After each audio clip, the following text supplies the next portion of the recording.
Hello and welcome back to the Bottom Bins podcast. This is episode 3. A little bit of housekeeping here just to start us off. Unfortunately, Connor Dorman couldn't make it today, but we are joined by a very special guest presenter, our housemate, Owen. How's things, Owen? Not too bad, Connor. So, as Connor said, I'm Owen, and I'm a Celtic fan, so you get a wee break from the United voices this week. Which people are probably happy about. I would say so. Look, first real hiccup that we've had here with the podcast, folks, is unfortunately we are not going to be able to record video for the time being. For the time being, Yeah. at least. Unfortunately, just with time constrictions and with lack of equipment, really, it's becoming a bit of a hassle. But on the plus side, we are now available on Spotify. So if you have been a YouTube watcher and you've been watching the last 2 episodes on YouTube, head on over to the Spotify, give us a follow, and you can of course then get your podcast there on Spotify. Yeah. But once again, look, thank you for the support. We're overwhelmed with the amount of people that we've managed to reach already in the last couple of weeks. I think we're up over sort of 300 plays over the last 2 weeks. Yeah, so we had 260 something on the first one on YouTube alone, and then on the second one between Spotify and YouTube we had another 100 and something. So yeah, we're nearly hitting 400, which is incredible. It's crazy. It's crazy to think, like, you know, because we did only start this a couple of weeks ago, and we're just immensely proud, and we once again we just thank everybody for all the support that's been thrown our way. So we'll get into the episode. The first thing to talk about, and we can't not talk about it because it just is the biggest football news at the minute. Yeah. Broke last night, very late on Twitter. Cristiano Ronaldo has said that he is betrayed by Manchester United in his one-on-one interview with Piers Morgan that's set to release on Wednesday at 8 o'clock. Lads, obviously, Owen, you're looking at this, you're not a Man United fan. What's your perspective and what's your take on Cristiano Ronaldo? Well, I always loved Ronaldo. Like, he's always been up there as one of my favourite players. I always thought he was the best of all time. But stuff like this is just unnecessary. In the middle of the season, a poor season by his standards. Like, he's not scoring. He's 3 goals all season, and 2 of them's in the Europa League against Sheriff. Like, it's for a player of Cristiano Ronaldo's calibre. Yes, people can say he's went downhill since he left Real, and he's still good at Juventus. But he still scored 18 league goals for United last year. Like, 18 Premier League goals is nothing to be scoffed at. No, it's in not. An awful Man United team. A very poor team. Like, who was servicing Ronaldo that year? Yeah. They got a new manager in. It was looking good, but all season it's just been incident after incident out of Ronaldo. He doesn't want to be there. He wanted away. He didn't get away. Now, you thought maybe, okay, he put his head down now and work. Yeah. But he didn't. He's been yapping. He was asked to come on. He walked down the tunnel. Like, that's not befitting of a professional football player. Never mind somebody Cristiano Ronaldo standards. Well, that's the word, professional. We talked about it last week, and we got quite heated with it last week. Well, you and Connor did anyway. Is he being professional? Is he being the ultimate professional as he was described as? Well, no, he's not. He simply isn't. He's brought in to do a job. He's a footballer for Manchester United, one of the biggest clubs in world footballer, and he's not doing it. He's simply not doing it. Like, and you have to think he's a role model to millions and millions of kids across the world. Well, Man United released a statement. They said the club will consider response to Ronaldo's interview after the full facts have been established. And they iterated that their focus remains on preparing for the second half of the season and continuing their momentum, belief, togetherness being built among players, manager, staff and fans. I think that's a shot. Togetherness. I think that word is a shot. I'm glad to see it from a United perspective.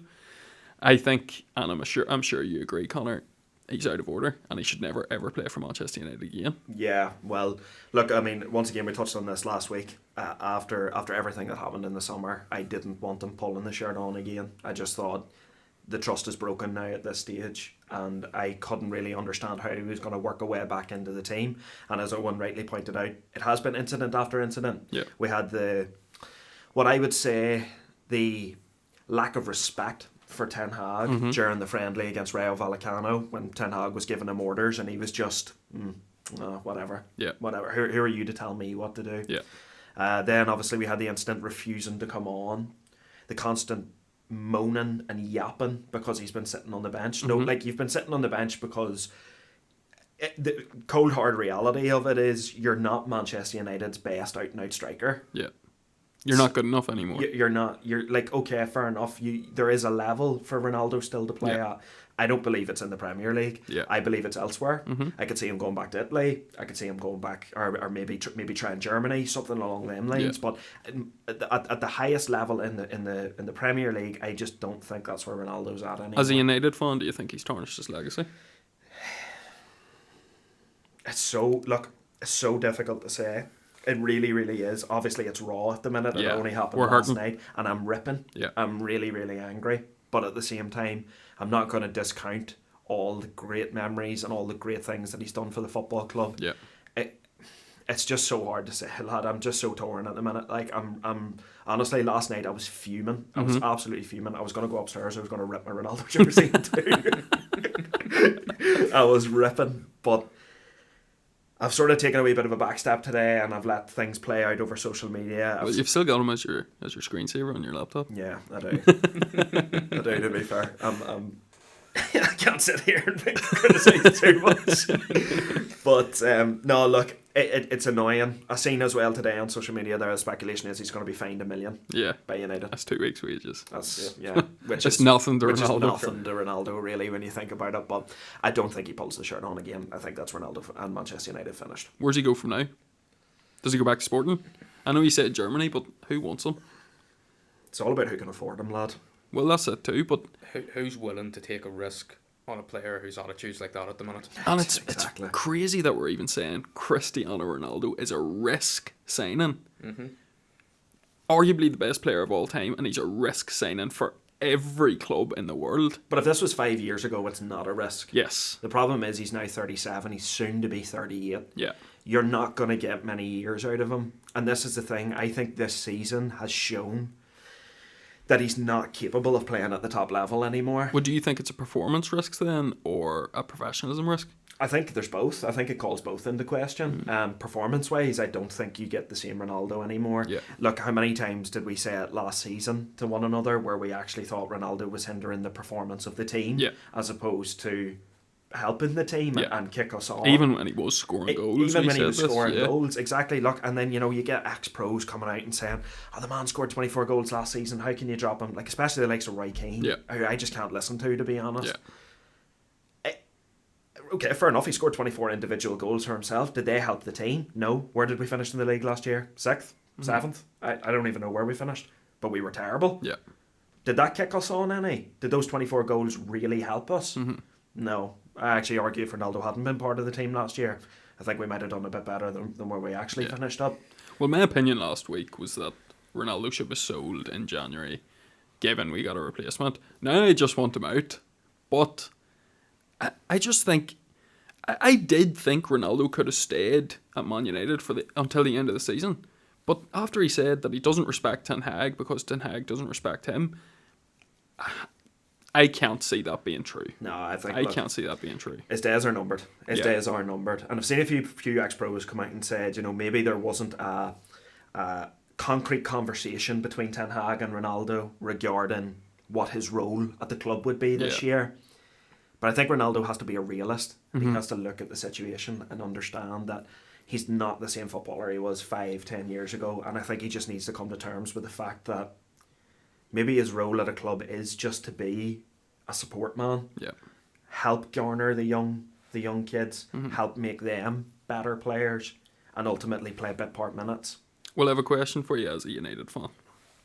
Is this situation that we're in now with Cristiano Ronaldo and him wanting to leave and potentially tarnishing his legacy with the club, is this worse, or would it have been worse if he went to Manchester City?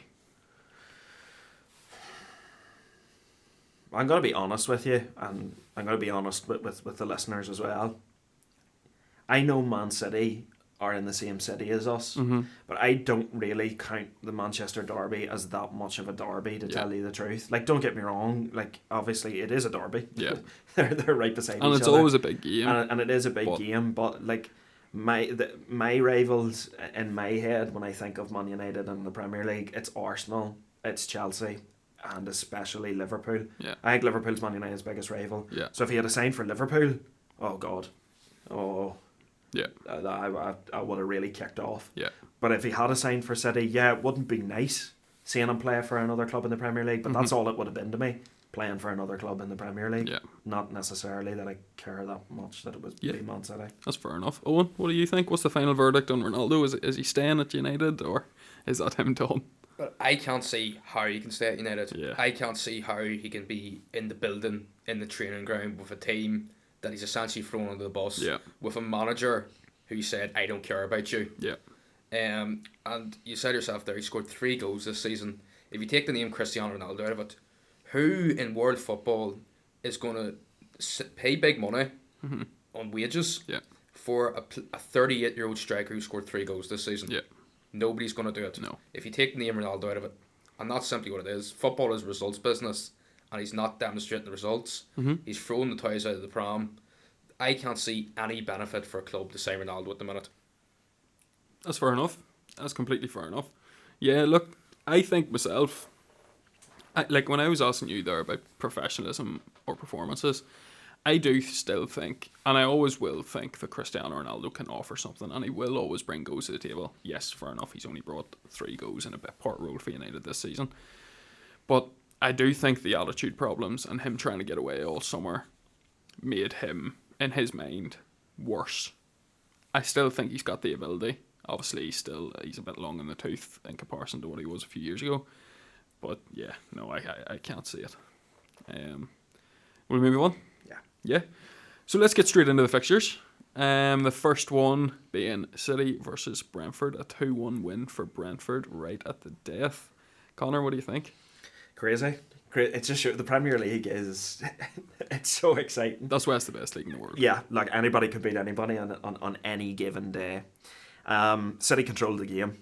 Dominated possession, dominated the creation of chances, just looked like Man City. The only thing that they didn't look like doing was putting the ball in the back of the net, which was unfortunate for them, but fortunate for Brentford, who were able to score 2 very well-crafted goals, 2 well-crafted counter-attacks, and it really sort of poses the question, Ivan Toney wasn't picked for the World Cup, and we're looking at a guy that scored 17 Premier League goals in 2022. He has 10 this season, and Kane is the only English player to have scored more goals in the calendar year of 2022 than Ivan Toney. That's mad. It's crazy.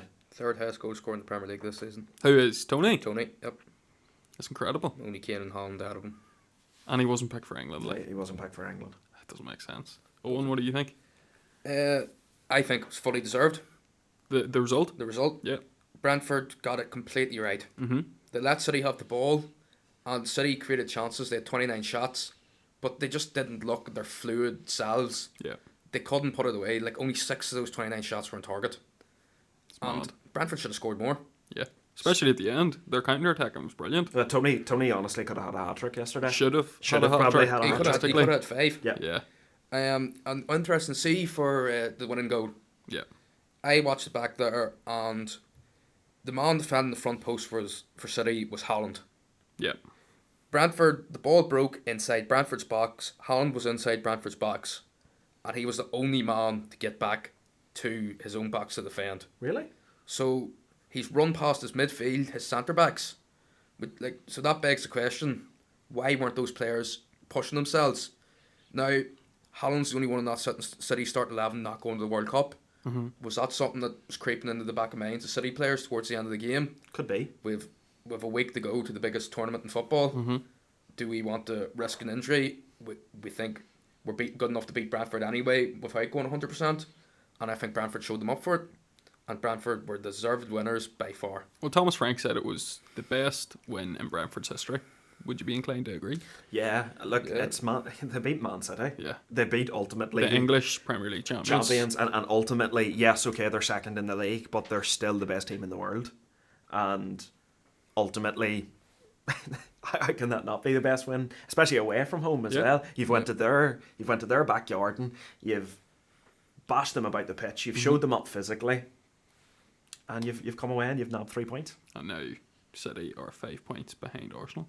They've actually dropped 10 points this season, which is crazy to think. At this stage of the season, You know, especially when exactly. you're thinking about Man City. You know, and it makes you ponder the question, like, where do City's problems actually lie? Why is it that they've dropped 10 points this season? Why is it that they're not sitting top of the Premier League, especially considering we're now in the break towards the World Cup? I think one factor is just the fact that Arsenal have been so good this year, and they've blitzed majority of people that they've played. But a big thing for me is, and again, guys, jump in and correct me if you think I'm wrong, but I always have found with City, especially over the last 4 or 5 years, if you bring the game to City, they don't look like they know how to deal with you. Their defence isn't as good as I think people think it is. Yes, they do concede less amount of goals, but that's because Ederson performs well over his XG and his shots post-faced. I just don't think their two centre backs are as good as people think they are, to be completely honest. See, I don't know. Like, I do agree that if you come at City, you have a chance of getting something from the game. But like, they win the Premier League near enough every year now. It's hard to say that their centre backs aren't good enough. Do you know what I mean? I think Ruben Dias, I think he's one of the best in the world. Just personally, I think he's one of the best in the world. But yeah, I think it would be harsh to say that they're not good enough because they're doing their job all right. Well, you know what I mean? It's not even necessarily that I mean that they're not good enough. It's just, every year they get... Well, sorry, they're not as good as people think they are. Yes, it's just I find the pundits like talk them up quite a lot, but I've seen Cancelo get got at and been exposed a few times this season, to be honest.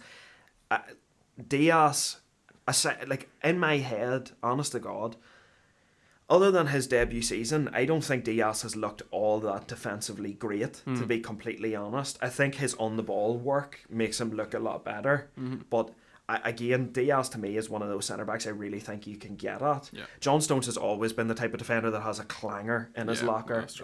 And he's playing out right back at the minute. Yeah.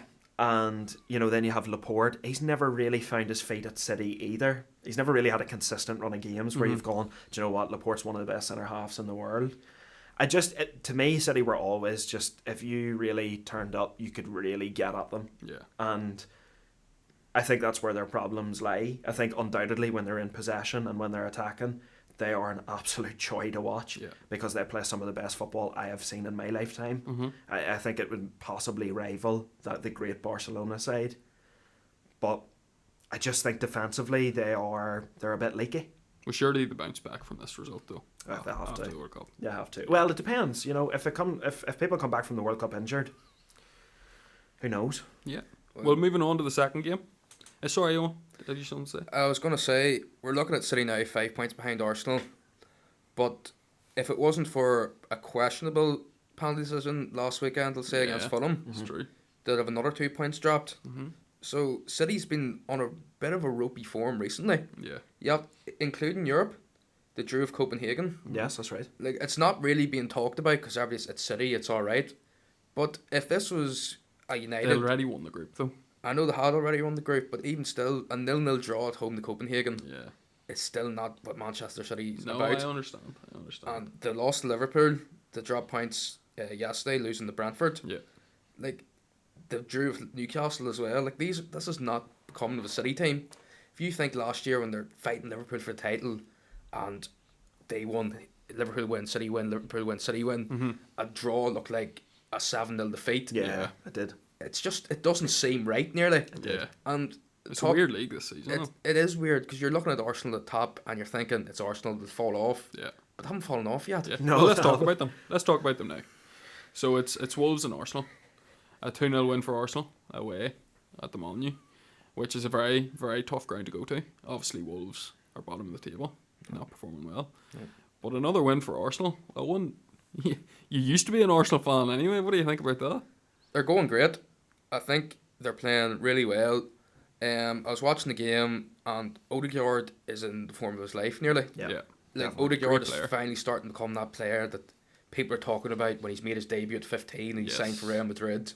He had a couple of years out in the wilderness, but he seems now to be in a system where he enjoys his football. He loves his football. He scored 6 goals and 5 assists in the Premier League this season. And he's the captain. Yeah, and he's still, what age is Odegaard now, 23? Yeah. He's 23, He's yeah. young. Yeah, He's 23. it feels like he's been around for years, Yeah. and I suppose that is because he came He out. literally has. He literally has. But he's 23. His prime's still miles ahead of him. Oh, Yeah. Like, he's only going to get better from here, and if Arsenal has a great crop of young talent at the minute, Yeah. you've got Odegaard, Saka, Martinelli, Smith Rowe, Saliba, like, that is going to be the core of this Arsenal team if they can keep them together for the next 5, 5, 6, 10 years, 7 yeah. years. Like, Yeah, absolutely. and if you can build a team around that core group, there's like this Arsenal team could be the Arsenal team to get back in to what they were in the early 2000s. Yeah. Like, I think the upper management of Arsenal deserve a lot of credit Yeah. because Arteta could have been gone Yeah. on multiple occasions over the last couple of years, Yeah. but they showed patience with him. They did. They believed in this project, and now they're reaping the rewards. Exactly. Connor, what do you think? It's interesting. Owen pointed out, obviously, Odegaard's stats this season. The 6 goals he has scored have all come from inside the box. It's that sort of Arsenal DNA. Looks like it's at its strongest as ever. You know, everybody used to joke about, Arsenal walk the ball into the net. Yeah. But they look literally like do. they're walking the ball Yeah. into the net at the minute. Yeah. They're a class act, honestly, at the minute. I can't praise them enough. They are a class act. They have some phenomenal players. Some players who have maybe gone a little bit unnoticed this season, the likes of Ben White, Granit Xhaka, who have really kicked on. Yeah. It's funny, I read the other day, Ramsdale's technically underperforming in terms of stats, but you would still say Ramsdale's one of the best goalkeepers in the league. Yeah, this season, yeah. They've got Tomiyasu back now from injury. I think he'll definitely add to them. Tierney looks to be on a better run of form now too. He's managing to keep injury free. Of course, Owen knows a lot about Kieran Tierney. Love that guy. I think if they can keep these guys fit, Yeah.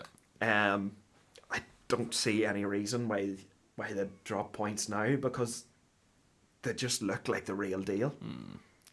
I disagree. You love controversy. I don't do, you? I do. I don't think this Arsenal side has what it takes. I think it definitely has the foundations of a team that can win the Premier League in the future, in the next few years, definitely. I just think at the minute they can't. And the only reason I say that, because of hemmed and hawed over it all season. Their Carabao Cup loss to Brighton, I think, showed me, they can't win this. And I just think it's because of their lack of squad depth. Okay. I think Arsenal are a Saliba injury or a Jesus injury from crumbling. Especially Saliba. I think Saliba's the cement that keeps that team going at the minute. Even Xhaka. I think an injury to a key player in Arsenal could really, really struggle, because I don't think they have the depth to bring that in. If Jesus gets injured, Eddie Nketiah comes in, and I think Nketiah is a good player. I just don't think he's the standard of a Premier League winning team. He's not a striker that'll win you a Premier League. No, he's not. No. Would you be inclined to agree with me then, in terms of squad depth at least, let alone winning the league? I think Arsenal can have the ability to sustain it this season, but I don't think they will. Yeah. I think Arsenal's building for something in the near future. Yeah. But I don't think it's going to happen this year. Yeah. And as you said, even with Jesus, they're still missing the 25-goal season striker. Yeah. Like, Jesus hasn't scored since the Tottenham game. Yes, seven games or something he hasn't scored in. Like, mad. He's great. Gabriel Jesus keeps that Arsenal team ticking. He does so much work that won't go into the statistics and won't get him the highlights and won't get him the inform card in FIFA on this. But he's involved so much in the link play. If you look at an Arsenal goal, he mightn't get the assist or he mightn't get the pass before the assist, but there's always a touch from Jesus in there. Yeah, he's always in there.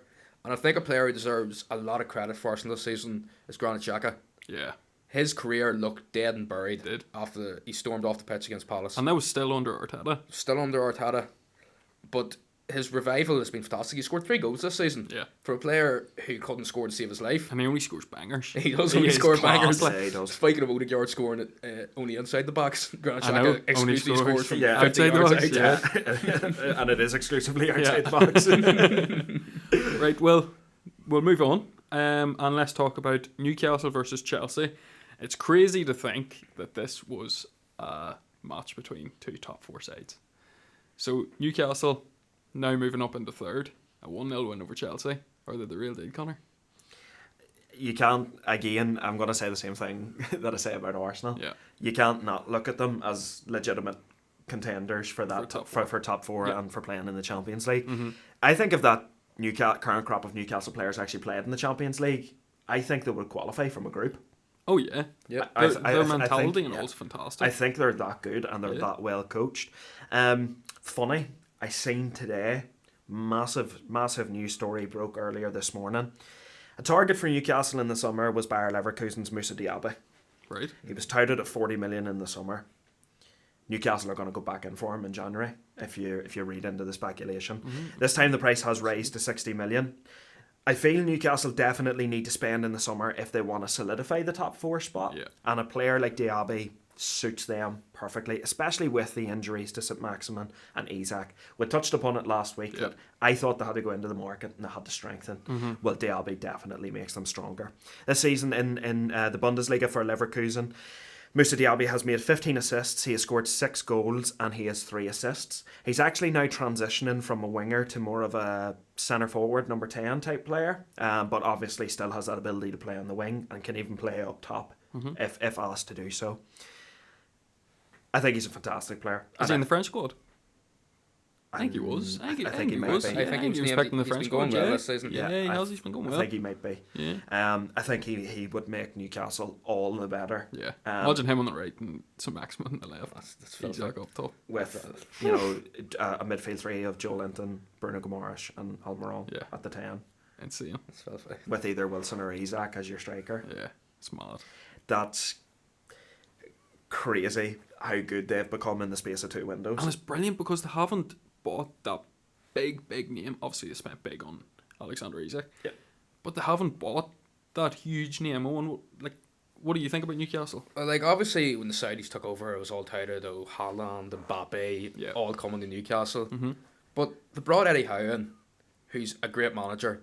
It looked to the world 2 years ago he's going to go to Celtic. Yeah. He didn't. He went to Newcastle. Celtic got past Cogley, so it worked out well for both squads. Said I won't talk about them too much. Need to get a wee bit in there. But Howe has made some fantastic signings. If you look at the players Newcastle have brought in, who's now their mainstay players, Pope was brought in, Trippier, Bruno Guimaraes, Botman, Matt Target, even though he's injured this year. Yeah. They aren't the big name signings. They're not going to make you 50 million in shirt sales. Yeah. But they've been so good for Newcastle. It made them such a solid team. Joe Linton is now one of the best midfielders in the Premier League. Where did that come from? Exactly. Because you know what? You were talking about Sven Botman. I'm sorry to butt in. I think it's an absolute disgrace he was not picked in the Netherlands squad. Yeah, definitely. I don't understand why he wasn't picked. Because he has been phenomenal. And he was phenomenal for Lille the past few years as well. Obviously you're going to pick Van Dijk because he's Van Dijk. Botman in the Premier League, in the same league this season, has been a better performer than Van Dijk. Yeah. So they picked that guy. And they didn't pick Botman. I don't understand Doesn't make sense. Maybe national team managers doesn't suit their system or whatever, but looking at simply as the best performing players, you think Botman had to be going to the World Cup for that Netherlands side. Yeah. What about Chelsea, Connor? Look, it seems every week now we are negative about Chelsea. And look, to Chelsea fans out there, I apologise if I do come across as quite strong, but I'm sorry guys, your team's just not playing well at the minute, and it's really reflected in your stats. You've recorded less than 0.5 XG in 2 consecutive Premier League matches for the first time since March 2012. And only 4 Premier League teams have taken fewer shots than Chelsea this season. If that doesn't say about your lack of creativity and your lack of innovation in the forward areas, I don't know what does. You rely on players like Havertz, who, if I'm going to be completely cutthroat and honest here, he is average.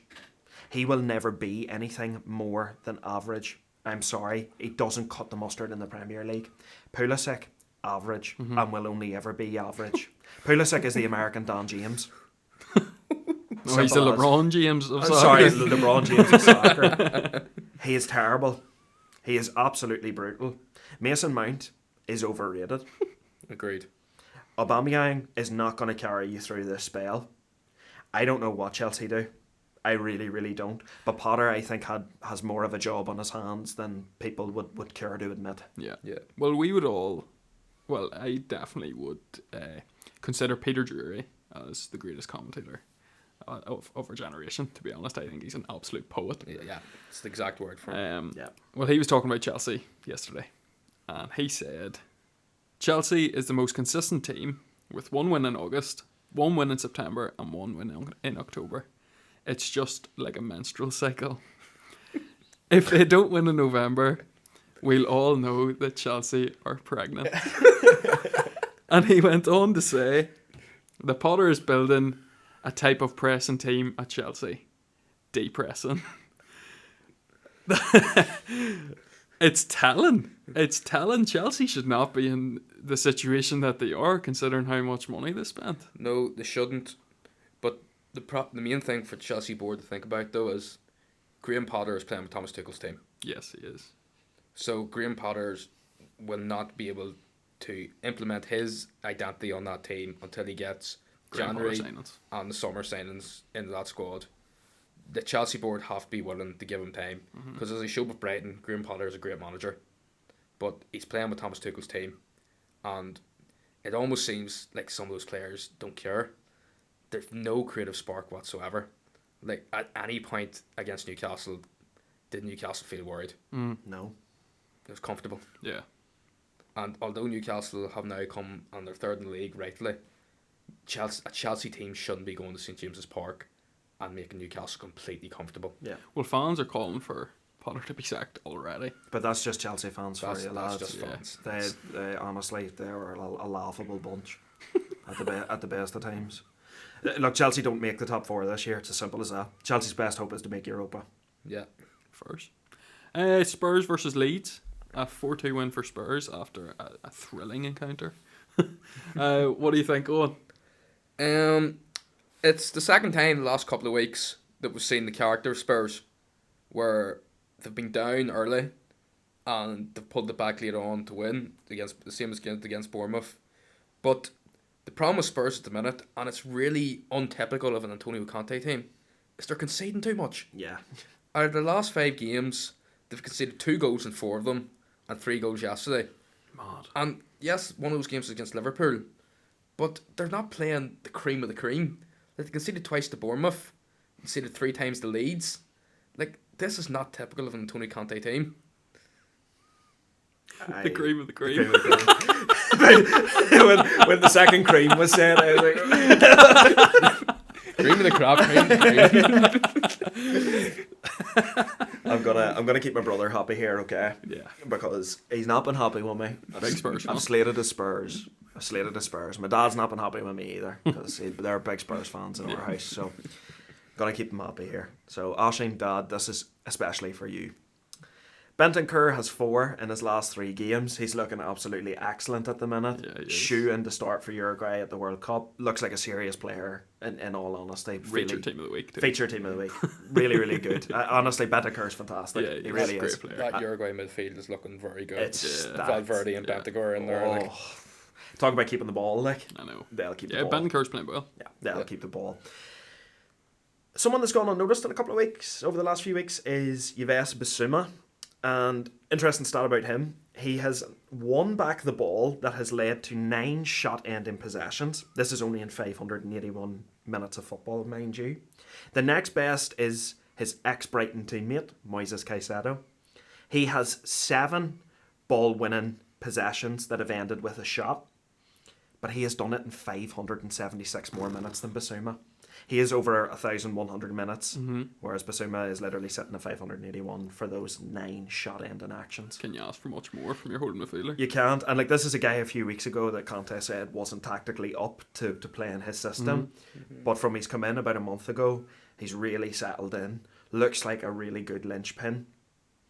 And honestly, at 20 million, you can't really look past that signing, can you? Like, no, that's it. Like, or is it a turning point for Spurs though? Like, obviously we said they're conceding a lot, but that's a statement win. 4-2 against Leeds. Yeah. Leeds are a high pressing side, and at a point, it is a great win for Spurs, and it does look like it could be a turning point.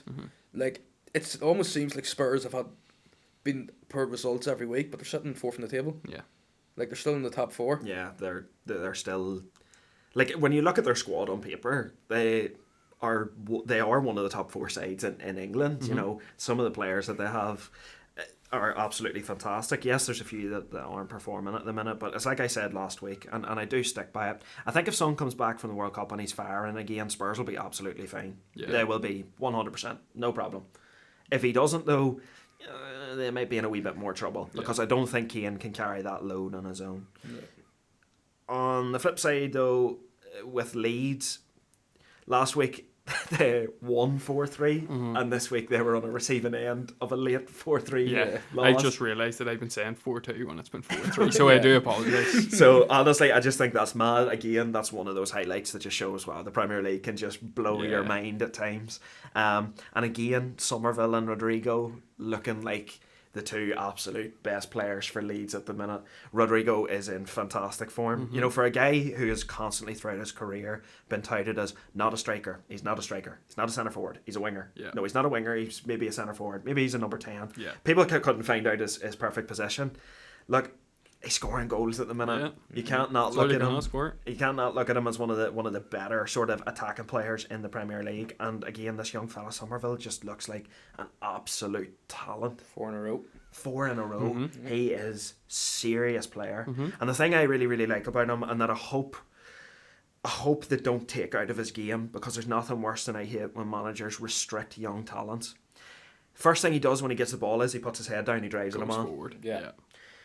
Gets to the byline. To the byline, looks for the cross, looks to chop back inside, maybe get a shot off.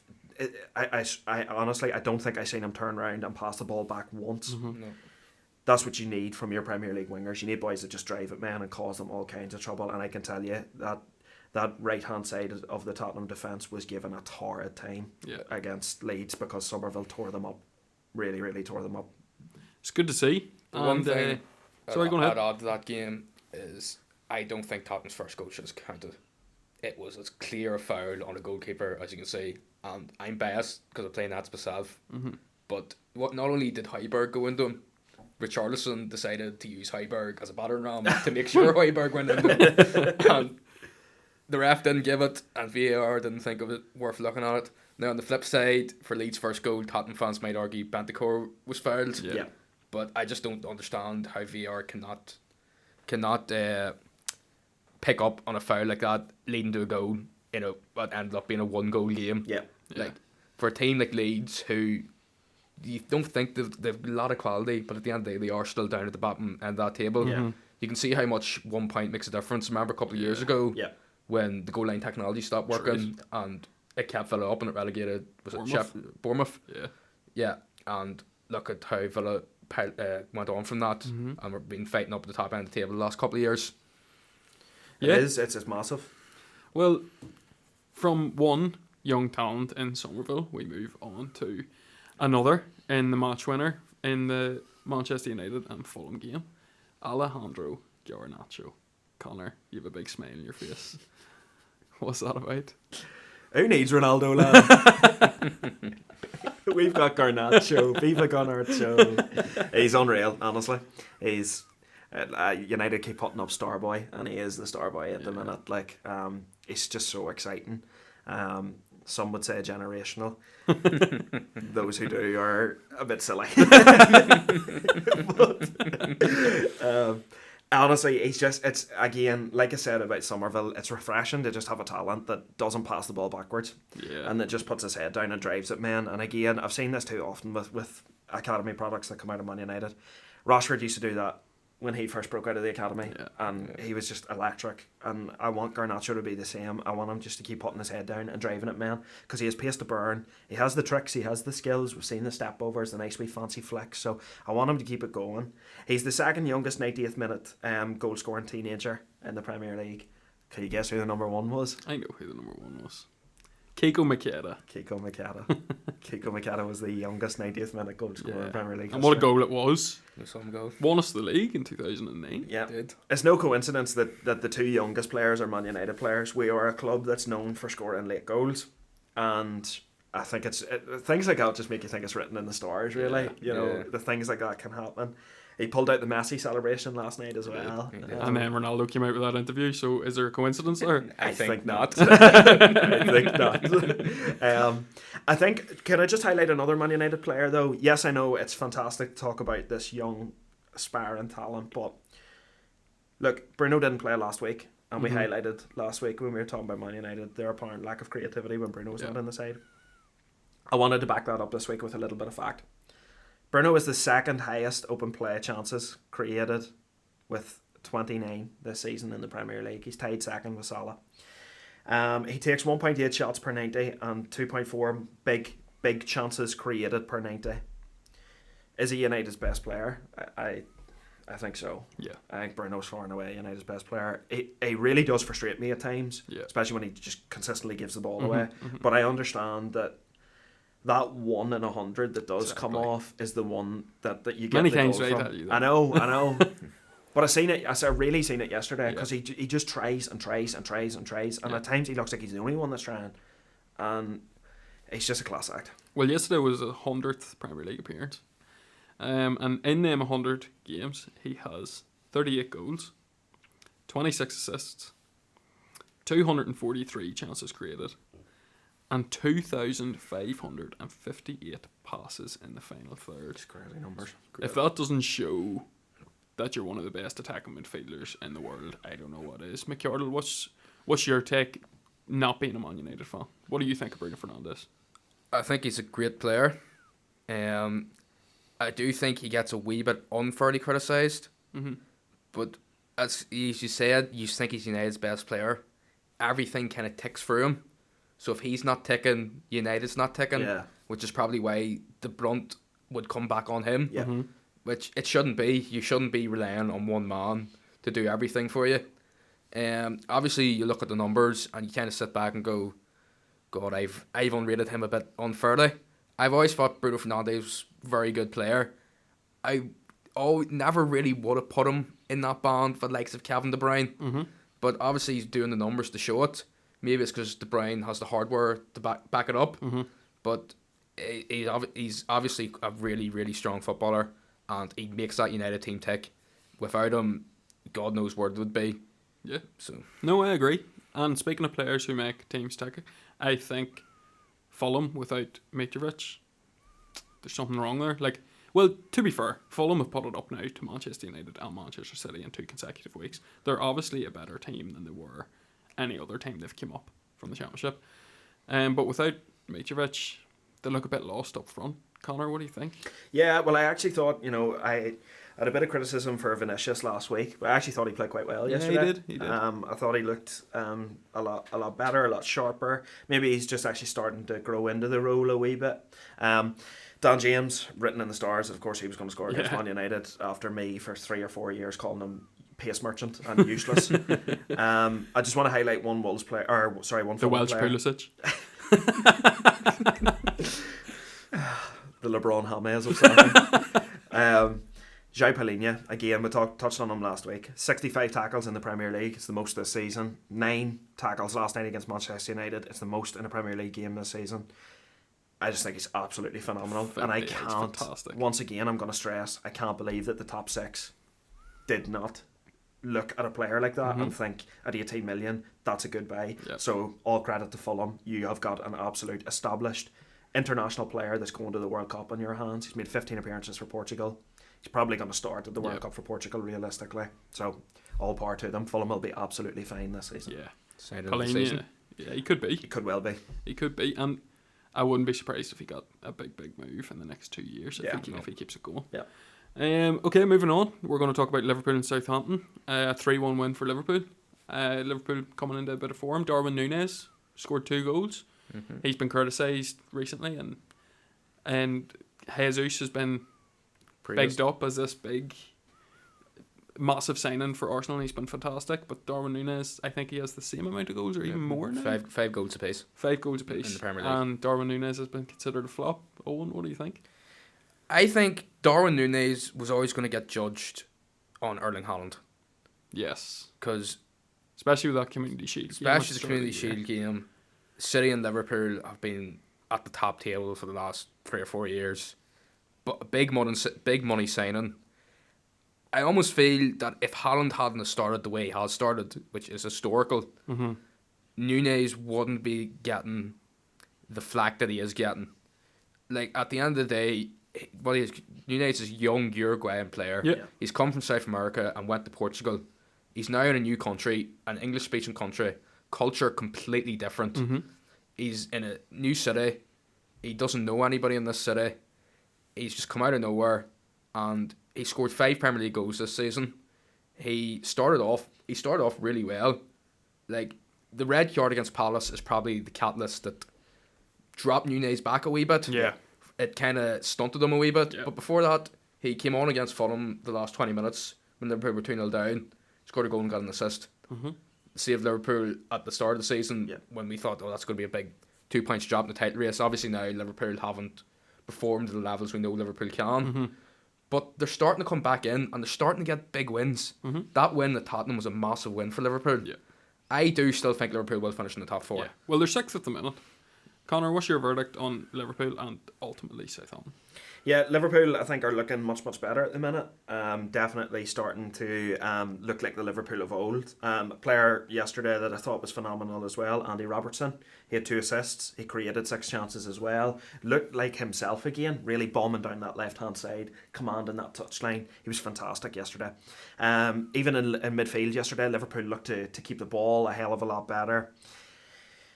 But again, look, I touched on it with Southampton last week. I just think their side's too young to compete in the Premier League. I think they are, honestly, I don't like to say it because I like Southampton as a club, but I think they're a shoe-in to go down. Really? Yeah, I really Even do. under Nathan Jones? Yeah, I don't think Jones. I think Jones is a good coach. I think he's a competent coach, but I don't think Southampton have the resources or the squad to stay in the Premier League. Fair enough. Moving on. Brighton versus Aston Villa, a 2-1 win for Villa and a 2nd straight victory in the league for Unai Emery, who I said was going to fail. Still agree. Owen, Unai Emery, you're used to watching him as a former Arsenal fan. I liked him when he was at Arsenal. Yeah. I know it didn't end the way he wanted, but I did like him. And the season he lost his job, the Arsenal lost their last 3 games to throw away the top 4. Yeah.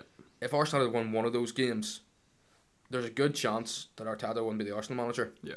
Because he would have stayed on for another year. I think Villa have a really talented squad. Like the likes of Leon Bailey, Buendia, Danny Ings, Ollie Watkins, that's fantastic attacking talent. Like that's a squad more than capable of keeping the team in the Premier League. Absolutely. And being far up the table. Yeah, 2 goals from Rings yesterday. Yep, another English striker not going to the World Cup. Yeah, but I do think his form kind of dipped a wee bit at this season. He is quite unreliable in terms of injury records. I don't think he's a quality striker for England in the World Cup. Yeah, but scored 2 goals yesterday. One of them was penalty that was rightfully given, and beating Brighton at the Amex is not an easy task, especially the form Brighton have been in. Yeah, this season. So Emery has now hosted United and beat them. He went to Old Trafford in the cup, put it up to them. Lost, and beaten Brighton away. So Emery will be going into the World Cup break happy enough with decent start for with the squad he has, and now his time to work with a lot of that Villa team. There's not a lot of Villa players going to the World Cup, so he'll have the core of that team to work with over the next month or so. So Villa could come out of this World Cup break and be one of the main threats. Not breaking in the top 6, but the type of team that Arsenal will go to. Or City will go to needing the results. They're always one of them teams that you struggle against. Yeah, Villa can turn them over. Yeah, definitely. Moving on, we'll talk a wee bit about Bournemouth and Everton. A 3-0 win for Bournemouth. What's going on? Everton have played Bournemouth twice in the space of a week. Yeah. The aggregate score is 7-1 to Bournemouth. Yeah. Honestly, Everton are just... Look, they're 1 point and they're 1 place above the relegation zone at the minute, and it doesn't look like it's going to get any better. Jordan Pickford is performing exceptionally this season. He's performing well above his underlying numbers would suggest, and he's really saving Everton at the minute. You know, we did praise them a couple of weeks ago for their defensive solidity, but what I didn't realise was just how much of that actually come down to Pickford's overperformance this year. He was poor at the weekend, but he was due a bad game. He has been. But you know what? I said it last week about Bournemouth. They play lovely football. I really like watching Bournemouth this year, and ultimately Everton weren't fit to keep pace with them. Well, Everton have 3 points in their last 7 games. We've seen at the end of the game that the fans weren't happy. No. The players went over to the away fans, and Iwobi even threw his shirt into the fans, and the fans threw it back at him. And we're seeing big Captain Coleman very upset. I don't like things like that, to be honest with you. I think that's one of those things where, you know, a player's going out of their way to apologise to the fans. The player themselves is showing accountability. It's very easy for them Everton players to walk down that tunnel there. Yeah, and they do deserve credit for going over. Yeah, because it's not a short journey to Bournemouth to Merseyside. No, and they're known as the People's Club, and their players made an active beeline to go to the fans and applaud them for coming and to apologise. And I don't like that type of behaviour from fans, to be completely honest. The guy was trying to do something nice for a young supporter, only for that to be ripped from the young supporter's hands and chucked back at him. I just think that's totally disrespectful. The man's apologising and he's holding himself accountable. So shame on you, Everton fans. The one thing I want to add about that Everton game is the second goal, the head injury to Tarkowski. I think the Premier League needs to do so much more of head injuries. It happened, Tarkowski, that goal, it happened in the City game, where Laporte had his head split open, and he was patched up with a bandage and thrown back out there. There needs to be some form of head injury substitutions, like it's similar to something they have in rugby or something, where you can make a temporary substitution for 10 minutes, an independent doctor checks that player out, and he deems if he's clear the player or not, because the physio can't come on the pitch, look at a player for 2 minutes and go, nah, he's grand. Because they can't say... Do you remember it happened with Jose Mourinho a couple of years ago? Yeah. When the physio went on. That's right. And he was ripping. And he was ripping. He was ripping. I think they need somebody independent to come in and do that. Just this week, 30 former professional footballers are suing the FA for negligence with head injuries. Now, those players haven't been named yet, but they're not just players who were playing in the 60s and 70s when the ball was wet and made of leather. There's footballers who have recently retired in that list. Which just shows that football in general is just not doing enough to combat head injuries. Agreed, lad. No, I agree, and I do actually think a temporary substitution would be a good implementation in the league. I've never thought about that, because they do have the concussion sub, and I think that would be their defence. But a 10-minute substitution while they get thoroughly checked out, could be a good idea. Sticking with this game, I just want to add: do Bournemouth have Everton's number? So Bournemouth have only lost 1 game against Everton in their last 7, which dates back to the 30th of December 2017. And in that space, they won 5, lost 1, and drew 1. So Bournemouth are obviously playing good football, but do they just have Everton's number recently? Yeah, I mean, they could well do, but look, Everton just weren't up to scratch. Well, that's what we'll put it down to. They just weren't up to scratch. Sure, what was that game a couple of years ago? Was it Everton 3-1 up in the 94th minute? And Bournemouth came back to level it or something. Yeah, it's one of those ones you see on Twitter. It's like, how do I explain to my kids Everton didn't win this game? Yeah. Okay, so we're going to move on to Forest versus Palace. A 1-0 win for Nottingham Forest. The £40 million man, Morgan Gibbs-White, with another goal. Potentially an England call-up in the future? No, I don't think so. No? No. I don't think he's good enough, to be honest. Fair enough. Like, I know I said Mason Mount was overrated earlier, but I still think Mason Mount's a better footballer than the likes of Gibbs-White. No, I honestly, I think what we said last week about Forest, about them, you know, maybe consigning themselves to going down this season, I still think that's maybe the way. But it's funny in this league, you know, they're only 9 points off the top 6, which is really weird. Like, but actually, I noticed as well, their striker is it Taiwo Awoniyi. Mm-hmm. He's the 3rd highest non-penalty goal XG this year in the league. So if that guy actually starts putting the ball in the back of the net, he could be really, really dangerous for Forest in the future. Well, momentum's building for them. Yeah. They have a 2-0 win over Spurs midweek. This could be another win. This could be a big win for Forest just before the World Cup break. Yeah. Get themselves off the foot of the table. Like, can Nottingham Forest afford to go down? That's the question you need to ask. I think they can, with the money they spent this summer. The investment should suggest that they should stay on. Like, they didn't invest in those players to build a project. They invest in those players to stay in the Premier League. Yeah. And if they don't, it could be a situation where they fall off. They've put all their money, all their eggs in this basket to stay in the Premier League. And if they don't manage to, it could be a very, very long road back for them. Mm-hmm. On the other side, Zaha penalty miss. Yeah, he wasn't great. Palace in general were poor. Yeah. No shots on target in 90 minutes of football simply isn't good enough. It's the first time I've watched them this season and genuinely thought, like, wow, They're not going to create anything. that's not good. Yeah. But again, they've only one away win this season, so they struggle on the road. And you know what they say, to stay in the Premier League, you need to win your home games. Yeah. And they're doing that at the minute, so their away form wouldn't concern me too much. Yeah. Last game of the match week, West Ham versus Leicester, 2-0 win for Leicester. Oh, former Celtic manager Brendan Rodgers. And as much as it pains me to say him, because the circumstances he left Celtic in, he's really turned it around when it looked like he was on the ropes. Yeah. He looked like a dead man walking. Out of the first 10 games, Leicester won 1. Out of their last 5, they won 4, and the only one that didn't win was a 1-0 defeat to City. Yeah. That's a serious turnaround for It Leicester. It is.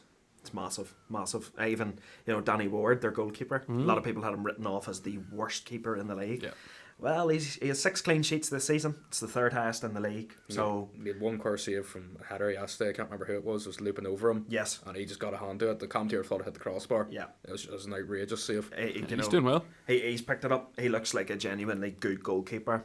Especially how good Schmeichel was in the last 5 years, Few years, for yeah. Leicester. I think last season was a bit of a difference, though. Schmeichel was poor last year. But look, again, just a funny statistic that I want to sort of pull up. West Ham have 1 less points than they have games played this season. They're in a bad way. Why is he under pressure? They're not good. Has to be. Like last season, they were pushing the European places. Last few seasons, they've been pushing European places. Last season he took them to a Europa League semi-final. He did. Where they only got beat by the eventual winners. And they're playing in the Conference League still. Yeah, they topped their group. They won all their games in the Conference League. It's not looking good at the Just minute. doesn't seem to be clicking for them in the league. No. Okay, well that's the roundup of the Premier League this week. We're obviously not doing predictions because there's no more fixtures until Boxing Day, with this World Cup coming up. But, however, we have got a Player of the Week in from Conor Dorman. And his Player of the Week this week, which I think we can all agree on, was Ivan Toney. Yeah. 2 goals against Man City. Point to prove, not being in the England side. Do we all agree? Oh, yeah. Yeah. Easy. So we'll move on quickly. And we'll go straight into fantasy. There's no pick of the week this week. No Richie's pick. However, we have got our team of the season predictions so far based on Richie's fantasy. So, Connor. Well, fantasy so far this season has been really fun. I'm actually really enjoying playing fantasy this year, whereas in other years it's really, really, really frustrated me. Does that have anything to do with the fact you're a tap? Possibly. No, look, there's been a number of standout players that I think a few surprise packages in there this season as well that I think people wouldn't have expected to be up as high as what they are in the fantasy charts. Just want to run through some of the best players so far this season in terms of fantasy points picking up. So the top goalkeeper this year, unsurprisingly, Nick Pope. He's been phenomenal this season. Yeah. Our top 4 defenders, we have Trippier with 96 points. I said it last week, I think he was like the 3rd highest in fantasy this season. He has been nothing short of phenomenal. To quote you, if you don't have Trippier in your team, you're a silly You're boy. a silly boy, because he just is he just has been the best defender this year. Yeah. We have Saliba with 74 points. Again, just been absolutely outstanding. Part of an Arsenal team is keeping a lot of clean sheets this season too. Gabriel with 72 points. I don't think a lot of people would have thought that Gabriel would be as high up as what he is. He's a couple of man of matches though as well. Yeah, he scored a couple of goals as well. Definitely a wee rogue shout there if somebody wants to whack him in your team. Cancelo, 70 points. That's one of those ones that you go, I can understand that one. Would have been 72 had he not have been sent off. Yeah. Idiot. Our top scoring midfielder so far, top scoring midfielder in the Premier League is Miguel Almiron with 93. Of course, anybody who listens to Richie's pick knows. If you had listened to Richie, I listened to Richie and it helped me very much. you would have got your points. Our second highest scoring midfielder, another one that I have personally in my team, is Kevin De Bruyne. Yeah. He has 90 points. Him and the Haaland connection has really paid off for me a right few times this season. Apart from this week. Apart from this week, obviously. Mohamed Salah, 82 points. I think that's quite shocking. Yeah, I did not expect that. I was surprised at that. Yeah, I don't think anybody would have thought that Salah would be sitting on 82 points. Like, I'm going to be completely honest. I thought Rashford was probably going to be third. Like, Rashford or Martinelli. I thought it would be one of those two. Yeah. Or Trossard. I thought Odegaard would have been up Or there. or Odegaard or someone, Saka. Yeah, I didn't expect it to be Mohamed Salah. Salah. And then our top scoring, our top point scoring forwards. Then we have obviously Haaland on 123, top point scorer so far this season. We have Kane on 102. Again, that's my front two at the minute in fantasy. They're scoring me plenty of points this season. And the one behind them then is Ivan Toney on 83 points. Brilliant. Again, I think though if Mitrovic had managed to keep himself a bit more fitter and available, I think they would be up with one another. But there you go. There's your top scoring fantasy players. Brilliant. And quickly, we're going to talk about our team of the season so far. So we're going to start with our guest host, Owen McArdle. Could you run us through your team of the season so far? Fair enough. Well, my team season, I've put Alisson in there. He doesn't actually have the clean sheet stats. Pope has the most clean sheets in the league. But I think just on the eye test, Alisson's made some fantastic saves. Mm-hmm. Seen it yesterday against Southampton. Like, I know Liverpool won 3-1, but Alisson still made 2 or 3 world-class saves to keep that game, Liverpool in the lead in that game. Obviously, I want Trippier right back. Like, I think that's pretty obvious, self-explanatory. You have Trippier right there. He's been the best right back in the league, even in the fantasy perspective. Mm-hmm. I went Saliba centre-back. I think he's been the best young player in the league at the minute. If I was to give out my Young Player of the Year award, it'd be going to Saliba. Yep. I went, used to be happy with this, Lisandro Martinez in centre-back. Has to be. Sven Botman had a shout. I was thinking about him, but I went Martinez.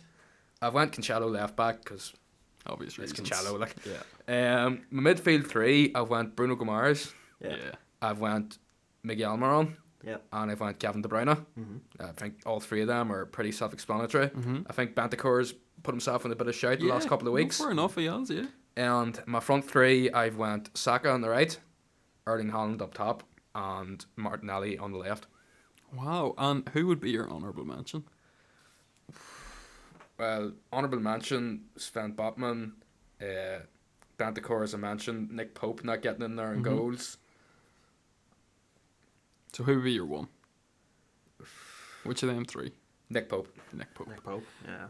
Richie, do you want to walk through your team of the season so far? Yeah, I've gone just a little bit different. I'm going with Pickford in nets. I think, honestly, his stats would suggest that he is performing at a level that we just didn't expect to see far from beyond him. Everton's level. Far this beyond season as Everton's well. level. Mm-hmm. I think, obviously, because Everton are lower in the table, it's harder to sort of justify him being in there. But honestly, his stats this season have been nothing short of ridiculous.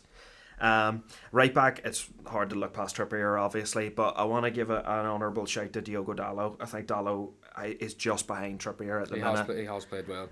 Ben White deserves a shout at right back as well. Yeah. Again, just I think right backs have been good this year Yeah, in the they league have. generally. 2 centre backs again. I'm the exact same as Owen, Saliba, Martinez. I think if that was a real life partnership, wow, you wouldn't concede any goals. Left back, same as Owen again. Cancelo, he's Cancelo. I'm not going to look past him. My 3 in midfield, I've gone De Bruyne. Obviously. It's obviously self-explanatory. I've gone Bruno Guimaraes as well, but I've gone James Maddison in centre midfield. I think Maddison's just been phenomenal this season, and really deserved the England call-up, and I think he's going to maybe get a big move this summer. On the right wing, I've actually played Almiron on the right wing. I know he's classed as a midfielder, but I couldn't not get him in this side somehow. So I've gone Almiron on the left. My striker's Haaland, for obvious reasons. My left winger, I've gone Leandro Trossard. Self-explanatory as well. Again, I think Trossard's just been fantastic this year. And if I had to give an honourable mention, it's just unfortunate that Haaland's so good, but my honourable mention would be Harry Kane. Yeah. My team of the season so far isn't much difference. It's a mixture of both years, to be fair. So I've got Pope and Nets, most clean sheets. Self-explanatory. Trippier, Martinez, Saliba, and I went Dalot. So I was thinking more of just as defenders rather than position-wise. Yes. Yeah. So went Dalot in the left-back position, not as a left-back, but just I think he's been phenomenal this season and probably our most improved player this season. Exact same midfield as Owen. I've went De Bruyne, Almiron, and Bruno Guimaraes. And then my forward line is Maddison, Haaland, and Harry Kane, with my honourable mention being Roberto Firmino. Yeah, Firmino's been excellent this Shocker season. that Brazil aren't taking him. Yeah. Doesn't make Shocked about sense. that. He's been fantastic. Doesn't make sense.